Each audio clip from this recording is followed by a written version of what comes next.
inspiration for photography. You can organize, edit, and share your photos in Lightroom and take them even further in Photoshop. In this video, I'll cover opening, cropping, and straightening a photo in Photoshop.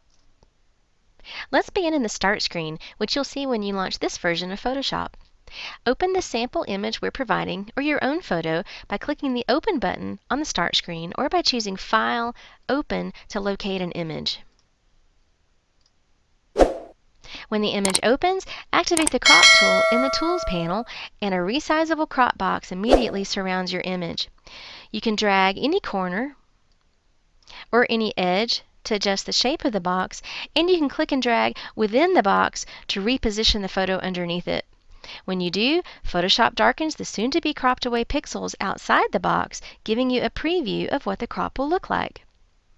To constrain the crop to a certain size, use the menu at the left of the options bar at the top of your screen, which includes some commonly used crop presets. For example, to preserve the photo's original aspect ratio, choose Original Ratio.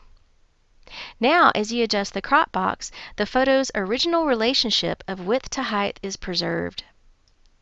If you want to crop your photo to particular dimensions rather than ratios, you can choose from this section of the menu, which includes options in inches for print and options in pixels for online use.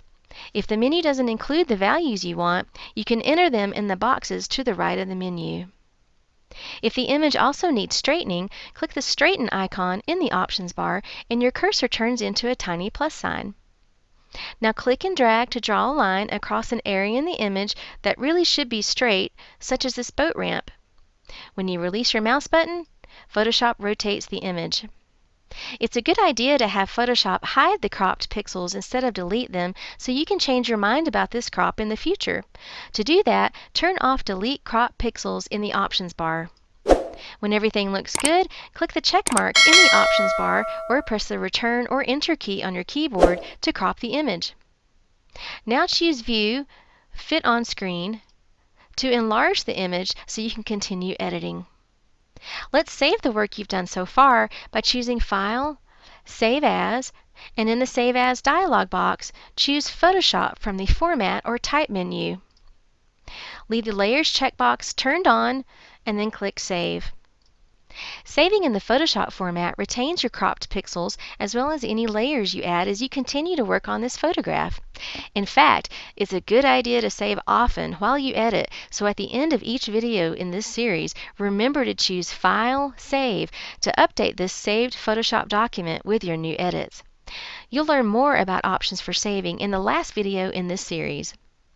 So to recap, in this video you learned to use the crop tool to improve composition and straighten an image, and you also learned how to save the document in Photoshop format. In the next video, we'll use adjustment layers to improve this photo's lighting and color. Subscribe now and press the bell icon. Never miss an update.